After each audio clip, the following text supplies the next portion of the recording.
بسم الله والصلاة والسلام على رسول الله. مشاهدينا الكرام، السلام عليكم ورحمة الله وبركاته. أعلن نادي الهلال السعودي مساء الثلاثاء ضم المهاجم البرازيلي نيمار دا سيلفا إلى صفوفه قادما من باريس سان جيرمان الفرنسي حتى عام 2025.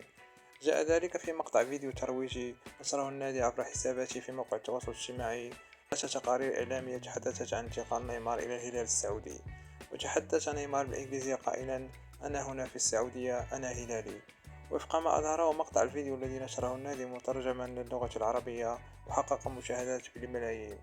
ولم يقدم نادي الهلال السعودي تفاصيل بشأن عقد اللاعب وأجره السنوي ورقم قميصه، غير أن قناة الإخبارية السعودية أفادت الاثنين بأن نادي الهلال أتم صفقة انتقال البرازيلي نيمار إلى صفوفه قادما من باريس سان جيرمان، مشيرة إلى أن اللاعب سيرتدي رقم 10. ومع انتقاله إلى السعودية ينهي نيمار مسيرة امتدت 10 سنوات في الملاعب الأوروبية، بواقع 6 مواسم مع باريس سان جيرمان وقبلها 4 مع برشلونة الإسباني. وقال ناصر خليفي رئيس نادي باريس سان جيرمان الفرنسي بالتعليق على انتقال البرازيلي نيمار دا سيلفا إلى الهلال السعودي لمدة موسمين مقابل 90 مليون يورو: من الصعب حجما أن نقول وداعا لأسطورة النادي، سيكون نيمار باريزيا إلى الأبد.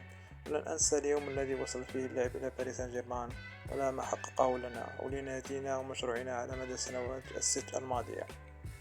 لا تنسوا الاشتراك في القناة وتفعيل الجرس ليصلكم كل جديد، وشكرا على المشاهدة.